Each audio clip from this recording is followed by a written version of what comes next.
Today's video, magluluto na naman tayo ng nilagang baboy. Meron po tayong mais. Ayan po. Walang kulay dilaw na mais, guys. Kaya puti lang po ang binili natin. Ayan. Meron tayong patatas. Buto-buto po ito ng baboy, guys, yung ating niluluto. Kaya ito na po ang ating finished product. Tikman natin. Ayan. Okay ang lasa. Sarap.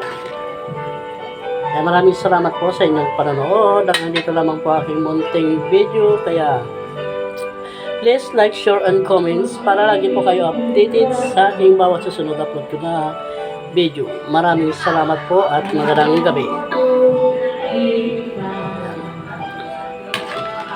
Against the light siya.